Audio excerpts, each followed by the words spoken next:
Bonjour et bienvenue à l'école du jeu, mon nom est Sylvain et aujourd'hui on se retrouve pour la deuxième partie de mon top 30. Avant d'aller de l'avant, j'aimerais remercier mon partenaire L'Imaginaire qui a rendu cette vidéo possible. Vous pouvez voir la plupart des jeux dont je vais vous parler sur leur site web, vous allez retrouver l'information dans le bas. Donc, il y a quelques temps, il n'y a pas si longtemps que ça en fait, je vous ai présenté le début de mon top 30. Vous avez pu entendre les positions numéro 30 à 21. Vous l'avez manqué? Vous pouvez regarder ici pour aller voir le lien. Donc, maintenant, aujourd'hui, on se retrouve avec les positions 20 jusqu'à 11 pour la deuxième partie. Donc, pour ceux qui ne l'ont pas entendu sur la première vidéo, je fais une série de 3 vidéos qui se trouvent avec mes jeux favoris de tous les temps. Comme d'habitude, je fais la petite mention que ce n'est pas nécessairement les meilleurs jeux de l'humanité, mais c'est les jeux que moi je préfère. Malheureusement, j'ai pas eu l'occasion de jouer à tous les jeux, et à ma grande tristesse, il y a probablement d'excellents titres qui ont pas fait la liste. Mais, je vais continuer en vous présentant mes choix favoris.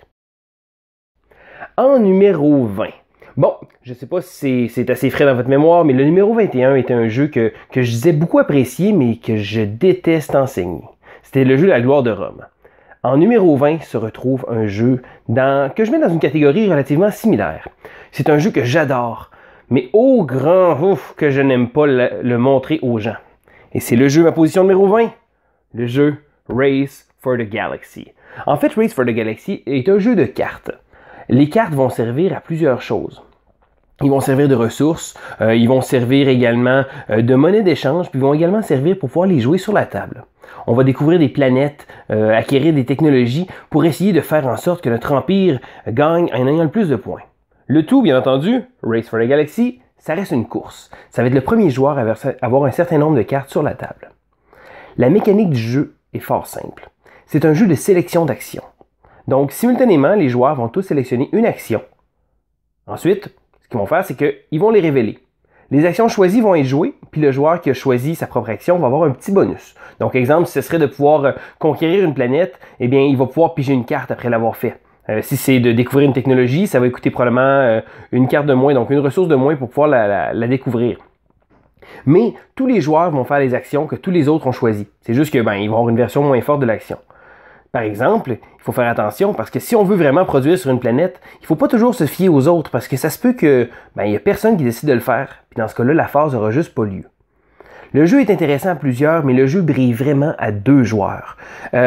Les joueurs choisissent chacun 2 actions. Donc là, il y a vraiment un jeu qui se fait à savoir, est-ce que l'autre joueur, en regardant son plateau de jeu, en regardant l'état de la partie, est-ce qu'il va sélectionner l'action que vous voulez? Parce que comme ça, vous n'aurez pas besoin de la choisir, vous allez en prendre une autre qui risque de vous être plus bénéfique. Le jeu vient avec un petit côté comme ça qui est absolument génial, puis ça fait en sorte que Race for the Galaxy est dans mes choix favoris. Bon, de plus en plus, il dégringole un petit peu parce qu'il y a d'autres jeux du genre qui arrivent, mais Race for the Galaxy est un des premiers jeux qui m'a fait découvrir que j'aime beaucoup ce qu'on appelle le tableau building. Donc, de construire un tableau qui va faire en sorte de nous donner une bonne synergie, de nous donner des combines, puis de faire en sorte que de plus en plus au fil de la partie, qu'on se spécialise dans quelque chose. Race for the Galaxy est vraiment génial pour ça, puis je vous le conseille. C'est pas facile de passer à travers les icônes, mais un coup qu'on comprend, là, tout devient tellement fluide et vraiment génial. Donc, je vous le conseille. En numéro 19, on retrouve un jeu qui a malheureusement aussi beaucoup descendu. Je vous ai déjà parlé de mon amour pour les petits bonhommes. Eh bien, le jeu Descent. En fait, moi j'ai la deuxième version, Journey of the Dark, la deuxième édition. Il avait fait une première édition qui était un peu plus grosse, puis bon, j'y ai jamais joué en fait. Mais celle-là, le jeu est vraiment super.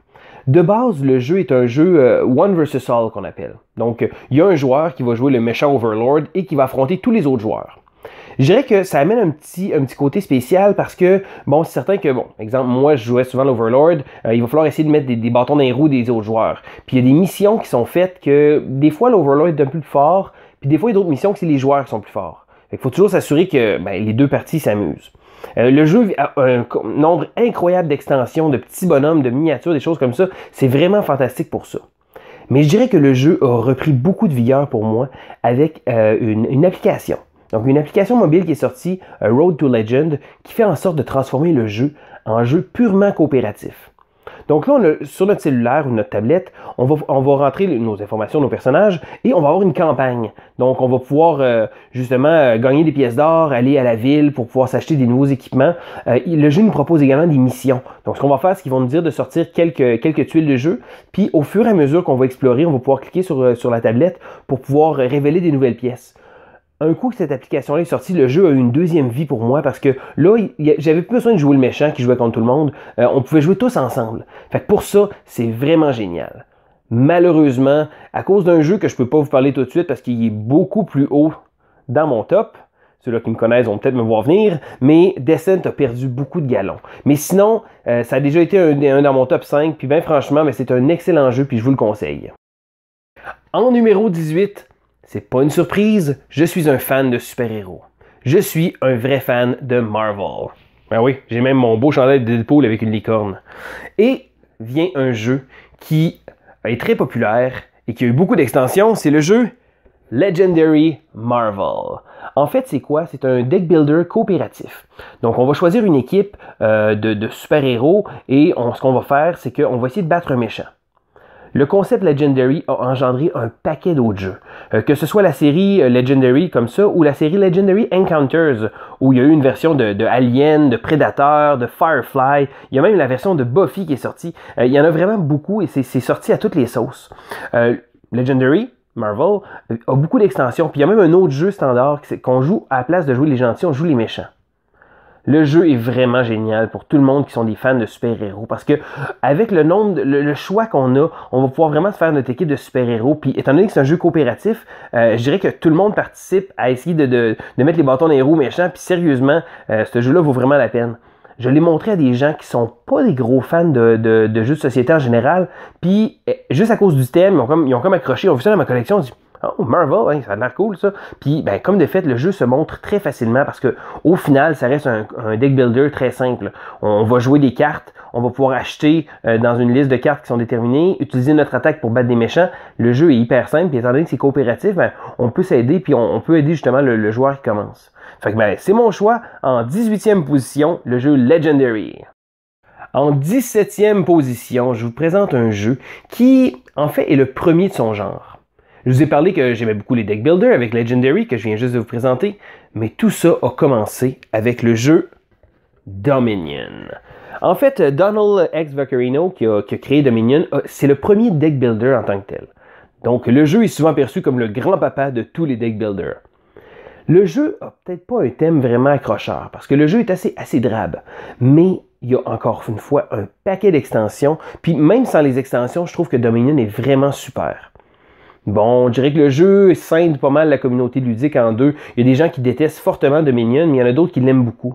Moi, personnellement, je trouve que, étant donné que le jeu était un pionnier dans sa catégorie, il y a quelque chose de spécial. Puis, franchement, je dirais jamais non à une partie, parce que la partie se renouvelle constamment. Avec le nombre d'extensions, les cartes qui sont sur le jeu sont différentes. Puis, personnellement, je trouve que ça fait en sorte que Dominion est un excellent choix. Donc, je vous le conseille, c'est Dominion. En position numéro 16. Disons que je ne suis pas un gros joueur de jeux vidéo. J'ai joué pas mal dans le temps, mais il y a une série de jeux qui m'a toujours fasciné. C'est la série Civilization de Sid Meier's. Eh oui, Sid Meier's Civilization est un jeu de société aussi. Mais c'est pas celui-là que je vous présente. Aujourd'hui, je vous présente mon meilleur jeu de civilisation, Clash of Culture. C'est un peu bizarre parce que Sid Meier's Civilization est un jeu de société. Il y en a un jeu, mais j'y ai jamais joué. Puis personnellement, c'est celui-là qui m'a accroché. Je trouve que c'est celui-là qui donne un peu plus le feeling du jeu Civilisation que j'ai tant joué à l'ordinateur. En fait, le jeu reste assez gros. Ça reste un jeu qui est assez lourd, assez long, mais le jeu est absolument génial. Il nous offre un arbre de technologie avec un petit plateau où on place des cubes pour pouvoir développer des nouvelles technologies. On a des personnages qu'on va pouvoir déplacer sur une carte, fonder des nouvelles villes, même avec des petites miniatures, on va pouvoir rajouter des petits morceaux à notre ville, faire en sorte que notre ville ait plus d'influence. Donc, c'est pas nécessairement un jeu de combat parce que, bon, oui, c'est sûr, il y a l'aspect militaire, mais il y a aussi un aspect culturel qu'on peut convertir des civilisations. On peut essayer de la jouer justement sans trop de vouloir aller attaquer les autres. C'est très facile de jouer comme ça. Cependant, il faut faire attention parce que si on voit qu'un joueur décide de ne pas s'investir dans son militaire, il y a des bonnes chances qu'un autre joueur réussisse à se faire une armée pour aller essayer de le chercher. Le jeu est vraiment super. J'y ai pas joué souvent à 4 joueurs, mais je trouve que c'est là qu'il vient prendre toute sa saveur parce que là c'est le temps de faire des alliances, c'est le temps de négocier des petits traités avec les autres joueurs pour essayer de réussir à se tenir puis pouvoir repousser les envahisseurs. Le jeu offre des possibilités incroyables et c'est un excellent choix, je vous le conseille. C'est le jeu Clash of Culture. En position numéro 15. Il n'y a pas si longtemps que ça, je vous ai dit que j'étais un ancien fan de jeux vidéo puis que j'aimais beaucoup la série Civilization. Mais il y a une autre série de jeux qui m'a toujours fait vibrer, c'est le jeu SimCity. Et je vous présente mon numéro 15, Suburbia. En fait, Suburbia, c'est quoi? C'est un jeu de placement de tuiles. Ce qu'on va faire, c'est qu'on va fabriquer une ville. Bon, de là, ça a l'air assez simple. Même que on va utiliser des tuiles qui sont des mêmes couleurs que SimCity avait dans le temps dans les vieilles versions. Donc les tuiles bleues commerciales, vertes résidentielles, puis des tuiles jaunes industrielles. En fait, le jeu de placement de tuiles de Suburbia, ça va faire en sorte que à chaque fois qu'on va placer une tuile, on va pouvoir essayer de les placer de manière stratégique.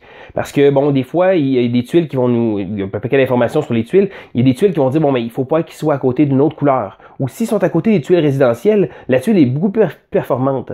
Ça va faire en sorte qu'on va essayer d'optimiser la situation. On va avoir un marché qu'il va falloir acheter, des tuiles, pour essayer de les placer. Bon, c'est certain que l'argent est très serré, il va falloir gérer l'économie, il va falloir également gérer le nombre de personnes qui viennent dans ta ville.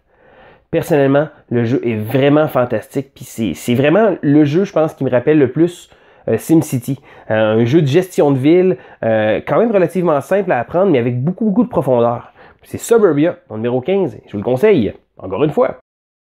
En numéro 14, on retrouve un jeu qui n'est pas nécessairement d'habitude dans mes tops. Je suis pas un fan de jeux abstraits, puis encore moins, j'aime les fillers, mais je veux dire pas assez pour qu'il fasse mon top 30.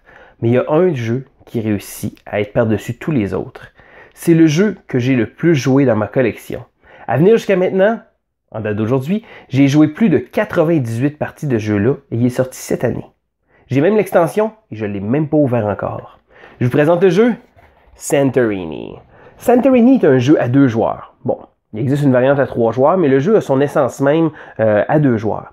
Je dirais que c'est, dans ma tête, le successeur, faut faire attention, aux échecs. Bon, c'est pas les échecs, là, mais ça a un petit côté super simple. Du fait qu'à notre tour, ce qu'on va faire, c'est qu'on va déplacer un personnage et construire un bâtiment, donc de l'île de Santorini. De là, c'est super simple, mais il va falloir réussir à construire pour monter notre petit bonhomme sur le dessus. Puis on va pouvoir bloquer les autres en mettant des toits comme ça. Le jeu est d'une simplicité incroyable. Le jeu offre un paquet de cartes qui sont des pouvoirs de Dieu différents qui vont faire en sorte que ça va nous donner un pouvoir pour chaque partie. Le jeu se renouvelle constamment. Le jeu est rapide. C'est d'ailleurs la raison pour laquelle j'ai joué autant. Mais le jeu est élégant. Le jeu est facile à montrer. Ma fille de 5 ans commence à y jouer avec moi. Puis je trouve ça vraiment génial.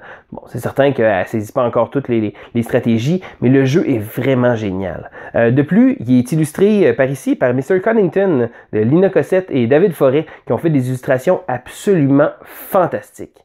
Donc le jeu est très tape à l'œil, le matériel est génial et le gameplay est vraiment super. Ça fait en sorte que Santorini est vraiment dans une coche à part parce qu'il réussit à faire mon top malgré le fait que ce soit un jeu abstrait et un jeu qui se joue en 10-15 minutes. Donc c'est mon choix, Santorini. En position numéro 13, on retrouve un jeu qui a fait beaucoup de vagues l'an dernier. Le jeu est très populaire et a un design graphique absolument génial. La preuve, le jeu a découlé même d'une série de peintures puis, qui a été faite par quelqu'un qui a créé un univers absolument génial. Je vous présente le jeu Scythe. En fait, Scythe a des allures assez drôles parce que quand on le regarde, on a l'impression que c'est un jeu de combat avec des miniatures, des grosses machines comme ça, des villageois. On a vraiment l'impression d'avoir un jeu assez améritrache. Mais pas du tout. C'est un jeu de gestion de ressources. Ce qu'on va faire, c'est qu'on va essayer, oui, de contrôler les cases, mais on va produire des ressources. En contrôlant les cases, on va justement pouvoir aller chercher différentes ressources pour pouvoir faire différentes actions pour essayer d'optimiser notre situation. On va également essayer justement de remplir notre plateau pour pouvoir que nos actions soient plus performantes. Bien franchement, Scythe est un chef-d'œuvre ludique, puis les illustrations sont complètement à couper le souffle. Il y a beaucoup de monde d'ailleurs qui ont fait imprimer ou qui ont fait venir des tableaux justement de l'artiste parce que c'est vraiment à couper le souffle. Ça donne vraiment un beau côté au jeu, ça donne vraiment beaucoup de thématiques au jeu. Malgré tout, ça reste un jeu de gestion de ressources, de contrôle de territoire, puis le jeu est vraiment complet. Le jeu se joue à beaucoup de joueurs. C'est certain que quand on commence à être à plus que 5 joueurs, là, ça commence à faire du monde. Là, parce qu'il y a une extension qui permet de rajouter bien entendu des joueurs. Mais sinon, Scythe vaut vraiment le détour. C'est un jeu absolument unique qui est vraiment, vraiment fantastique. Puis le visuel est... Fait que, ben, c'est mon choix, c'est Scythe. En position numéro 12, on retrouve un jeu qui date de quelques années. Encore une fois, comme certains jeux comme Porto Rico ou Power Grid, le design de la boîte laisse un peu à désirer. Mais par exemple, son auteur, tout le monde le connaît, Stefan Feld. Je vous présente le jeu Castles of Burgundy, donc les châteaux de Bourgogne. On regarde la boîte, ça n'a pas de l'air très très stimulant. Le jeu, visuellement, est assez ordinaire aussi, mais les mécanismes de jeu sont absolument à couper le souffle. Ma femme n'est pas une grosse joueuse. Elle va jouer avec moi de temps en temps ou avec des amis, mais Castle of Burgundy est un jeu plus lourd que ce qu'elle jouerait d'habitude, puis pourtant elle l'adore. Je sais pas trop pourquoi, mais c'est certain que les mécanismes sont très élégants. C'est un jeu, on va lancer des dés pour pouvoir faire différentes actions. Là, il y a beaucoup de gens qui vont dire « Ah, des dés, on le sait bien, le hasard ». Il y a beaucoup de façons de mitiger les jets de dés. Donc, ce qu'on va faire, c'est qu'on va essayer de construire sur notre plateau de jeu avec un paquet de petites tuiles hexagonales qui vont faire différents effets quand on va les placer. Comme beaucoup de jeux de Stefan Feld, le jeu est une salade de points. Donc, peu importe ce qu'on va faire des points par-ci, on va faire des points par-là. Toutes les stratégies sont bonnes, mais la façon de les réaliser puis de voir comment vous allez réussir à aller chercher les tuiles, c'est ça qui va faire en sorte que vous allez gagner. Le jeu est peut-être pas très beau, mais par exemple, côté mécanisme, c'est vraiment un excellent jeu et un super bon jeu de Stefan Feld, c'est les Castles of Burgundy, les Châteaux de Bourgogne. En position numéro 11, on retrouve un jeu qui a fait partie de mon top 5 pendant très longtemps. Malheureusement, avec le temps, il y a certains autres jeux qui ont fini par le déclasser, mais son auteur reste un de mes préférés. C'est un jeu de placement d'ouvriers, une mécanique que j'affectionne particulièrement, et c'est de Uwe Rosenberg, c'est le jeu Agricola. Agricola a été au-dessus de tous les jeux pendant très longtemps. Il a occupé le numéro 1 sur le site Board Game Geek pendant un nombre incalculable de temps, puis c'est un excellent jeu. C'est pas le premier placement d'ouvriers, mais c'est un des premiers jeux qui a mis ça au premier plan. Le jeu est serré, le jeu est tissé serré, fait en sorte qu'on a des choix déchirants à faire, puis on n'aura jamais l'occasion de finir tout ce qu'on veut faire. La partie va souvent prendre fin quand ça va commencer à bien aller, puis qu'on va dire « Ok, parfait, j'ai réussi à fabriquer une bonne machine », et c'est fini. Le jeu traite un peu de misère, parce que souvent, à chaque tour, il faut nourrir sa famille, il faut réussir à faire des ressources, fait que notre énergie ne sera pas nécessairement poussée à toujours prendre de l'expansion, mais juste de réussir à contrôler la situation pour essayer de pouvoir faire en sorte de nourrir toute ta famille. Puis plus on a de gens dans notre famille, on a plus de travailleurs, mais c'est encore plus difficile de les nourrir. Fait que le jeu vient avec une tension constante. Le jeu a aussi une mécanique de cartes très intéressante. Donc ça va faire en sorte que chaque partie va être différente, puis va orienter un peu quelle devrait être la stratégie qu'on va vouloir prendre. Mais les choses iront jamais comme on veut, puis on n'aura jamais l'occasion de tout faire ce qu'on voulait faire. Parce que le jeu aimerait vraiment ça qu'on ait 2-3 tours de plus pour qu'on voie le résultat de notre dur labeur. Mais non, Agricola, c'est juste de réussir à passer au travers. Mais ça reste un super jeu, puis je vous le conseille vraiment. Un jeu de mon designer préféré, Agricola. Et voilà, ça fait le tour de ma deuxième vidéo de mon top 30 de mes jeux favoris de tous les temps. Aujourd'hui, j'ai exploré les positions 20 à 11, mais il reste encore le top 10. Donc les jeux qui m'ont fait le plus vibrer jusqu'à maintenant. Ceux-là qui me connaissent commencent déjà à avoir une petite idée de qu'est-ce qui s'en vient, mais sinon, il reste encore un paquet de bons jeux que j'ai pas eu l'occasion de vous parler, qui vont faire partie de mon top 10. Donc je vous invite très bientôt à venir me rejoindre pour voir la sélection de mes 10 jeux favoris.